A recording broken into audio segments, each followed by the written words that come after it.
بندش میں، رکاوٹ میں اور نظر بد میں کوئی رشتہ ہے آپس میں؟ جی، ان تینوں میں رشتہ ہے. اصل وجہ نظر بد ہی بنتی ہے. اچھا، رکاوٹ کی بھی اور بندش کی بھی. ٹھیک ہے، بیسک جو روٹ ہے وہ یہی ہے. کبھی پتہ چل سکتا ہے ڈاکٹر صاحب اس چیز کا کہ کس کی نظر بد ہے؟ بالکل پتہ چل جاتا ہے. آپ ایون کہ آپ 4 بندوں کے ساتھ اگر بیٹھے ہیں نا تو آپ کو پتہ لگنا شروع ہوتا ہے کس کون سا پازیٹیو پرسنالٹی کا مالک ہے. اوراز کی وجہ سے، اوراز کی وجہ سے فیلنگ آ جاتی ہے. اور اگر وہ تھوڑا سا اور ٹائم آپ کے ساتھ گزارے، گفتگو کر لیتا ہے، پتہ چل جاتا ہے کہ یہ پازیٹیو پرسنالٹی ہے، ٹاکسک ہے. ٹھیک. جو ٹاکسک پیپل ہوتے ہیں نا یا ٹاکسک انرجیز والے، وہ آپ کی پازیٹیو انرجی کو سک کرنا شروع کر دیتے ہیں. ٹھیک ہوگی بات. تو یہ میاں بیوی میں لڑائیاں عام طور پہ اسی لیے ہوتی ہیں؟ نہیں، وہ اب دیکھیں اس میں بھی اگر آپ دیکھیں نا کہ اگر ایک آپس میں ان کی نہیں بن رہی تو اس کی ریزن بھی یہی ہوتی ہیں، ایک پازیٹیو اور نیگیٹو انرجیز ہوتی ہیں. اس میں بھی ان کے عناصر لڑ رہے ہوتے ہیں. ان کے جو اگر آگ والے دونوں آگ کے ہیں نا، ہاں، تو وہ دونوں بہت غصے والے ہوں گے. اگر وہ آگ اور پانی ہے تو پھر ایک کمپرومائز کر جائے گا، دوسرا نہیں کرے گا. ٹھیک ہے. پھر اگر اس طرح ہوا اور آگ والا ہے تو وہ ایک غصہ کرے گا، دوسروں سے زیادہ بھڑکے گا. سب سے بیسٹ کمبینیشن جو ہوتا ہے نا وہ پانی اور مٹی کا ہے. یہ ٹھنڈا ہے. ٹھنڈا. ڈاکٹر صاحب اگر کوئی شادی کرنا چاہتا ہے، کوئی بھی نام ایگزامپل کے طور پہ لے لیں، تو وہ کس چیز کو دیکھیں کہ اس اگلے رشتے میں کیا چیز دیکھنی چاہیے ان کو کہ رشتہ؟ یہ آپ دنیاوی طور پہ بات کریں یا روحانی طور پہ؟ روحانی طور پہ. اس میں سب سے پہلے تو یہ دیکھنا چاہیے کہ اس کے چاروں عناصر میں عدد کیا آ رہے ہیں. یہ پتہ کروانا پڑے گا اگر خود نہیں پتا تو. خود نہیں پتا.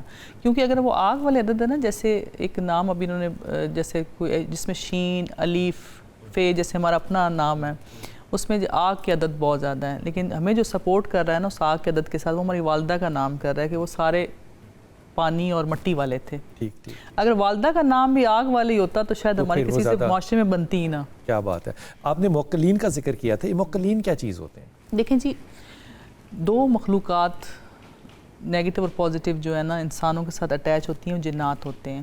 ہمارے سے زیادہ تعداد میں، جیسے سورہ ناس میں کہا گیا نا کہ جنوں انس کے شر سے بچو، تو جن کو بھی اس میں شامل کیا. ان کی تعداد ہم سے زیادہ ہے. اچھا، ان کو نا جب روحانی ہم علاج کرتے ہیں یا کیونکہ یہ ہمارے آس پاس موجود ہیں، جیسے کہ اب واقعات ہمیں نظر، اس میں نا ہم ان کو جیسے قرآن پاک کی آیت لکھتے ہیں، وظائف لکھتے ہیں، تو ان کی ڈیوٹیز لگ جاتی ہیں. وہ ان کی جو پاورز ہوتی ہیں وہ اٹیچ ہو جاتی ہیں جنات کی پازیٹیو والے کی. اور اسی طرح اللہ معاف کرے جو نیگیٹو کرتے ہیں نا، جیسے بلیک میجک کرتے ہیں یا کچھ طرح کے سفری علم کرتے ہیں، تو اس میں وہ شیطانی. ٹھیک ہے. اچھا، اب ان میں ڈفرینس یہ ہے موکل میں اور جن میں نہیں، جنات ہی موکلات ہیں. جنات ہی موکلات ہیں. جی، جنات موکلات کیوں کہیں گے پھر؟ بس نام 2 مختلف نام ہیں. نام پڑ گیا. نام پڑ گیا. اب دیکھیں جو جنات ہیں نا، یہ بھی انسانوں کی طرح ہیں. ٹھیک ہے. ان کو بلانے کے لیے، ان کو تابع کرنے کے لیے ان کو صدقات دینے پڑتے ہیں. ٹھیک ہے. پڑھائی کرنی پڑتی ہے. کس طرح کے صدقات؟ مثلاً کہ جیسے ان کو خوشبوئیں پسند ہوتی ہیں، ان کو گوشت پسند ہوتا ہے. ٹھیک ہے. ٹھیک ہے. اور جو نیک ہیں، ان کو کوئی بہت وظائف کرنے والا، روحانی شخصیت والا، وہ اس کے تابع ہو جاتے ہیں، خود ہی آ جاتے ہیں، وہ پھر آپ کی پاور کو بڑھا دیتے ہیں. اچھا. ٹھیک ہے.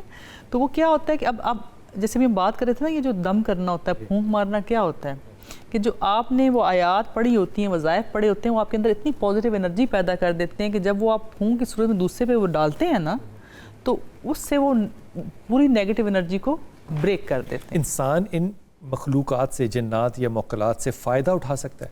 فائدہ بھی اٹھا سکتا ہے اور نقصان بھی اٹھا سکتا ہے، دونوں چیزیں. فائدہ کیا اٹھا سکتا ہے؟ کیسے؟ جیسے ان کو اپنے تابع کرنا ہوگا؟ نہیں، وہ روحانی شخصیات تھی جو جانتی، جو ایک ان کو جانتی ہیں کہ ان کو کیسے ٹریٹ کرنا ہے. ٹھیک ہے. جیسے اب صدقہ دینے کا مطلب کیا ہوتا ہے؟ صدقہ دینے سے بلاؤں ٹلنے کا کیا ہے؟ صدقہ دینے سے جو جتنی نیگیٹو بلائیں ہیں نا، انسان کا پیچھا چھوڑ جاتی ہیں. ٹھیک ہے. اور اس طرح صدقہ دینے سے جو پازیٹیو ہوتی ہیں نا پاورز، وہ ان کے ساتھ اٹیچ ہو جاتی ہیں، جو نیگیٹو پاورز کو پیچھے کر دیتی ہیں، ہٹا دیتی ہیں، ختم کر دیتی ہیں. تو ایک جو انسان جس کے ساتھ نیگیٹیوٹی زیادہ لگی ہوئی ہے، وہ پازیٹیوٹی میں کنورٹ ہو سکتا ہے؟ بالکل ہو سکتا ہے. ایک تو سب سے پہلے ضروری ہے کہ آپ باوضو رہیں، نماز پڑھیں، پاک رہیں، اور اس کے بعد اپنے ذہن کو پاک رکھیں. غیر مسلمان بھی پازیٹیو ہو سکتا ہے؟ ڈیفینیٹلی. روح تو سب کی ایک ہی ہے نا. ابھی جیسے ہم کچھ دن پہلے ایک پروگرام میں ڈسکشن چل رہی تھی، تو وہ کہتے ہیں جی یہ جو جنگ ہو رہی ہے ایران اور امریکہ کی، اسرائیل کی، تو کوئی کہتا ہے جی یہ نیوکلر ہے، کوئی کہتا ہے ابنائے حرمز کی وار ہے. تو ہم یہ کہتے ہیں یہ اسپرچول وار ہے. اچھا. وہ کس طرح اسپرچول وار ہے کہ وہ اپنی اسپرچول ایک جو ان کا ٹارگٹ ہے اس کو اچیو کرنا چاہتے ہیں. آج بھی تابوت سکینہ کی تلاش میں ہیں. ٹھیک ہے. وہ آج بھی ہیکل سلیمانی کی اس لیے تعمیر کرنا چاہتے ہیں کہ ہمارا جو مسیح ہے, جو ہمارا نجات دہندہ, وہ وہیں سے آئے گا. ٹھیک. تو دنیا میں جتنی بھی سپر پاورز ہیں, جتنی بھی سائنس ترقی کر چکی ہے, وہ روحانیت کو پیچھے نہیں کر سکتی. ڈاکٹر صاحب بہت شکریہ, بہت شکریہ ڈاکٹر صاحب, پہلی دفعہ تشریف لائیں, انتہائی ممنون میں ڈاکٹر افشاں ملک کا. انشاءاللہ تعالیٰ ملاقات ہوگی جناب آپ سے. اپنی دعا میں یاد رکھیے گا. اللہ تعالیٰ آپ کو آسانیاں دے اور آسانیاں بانٹنے والوں میں سے رکھے.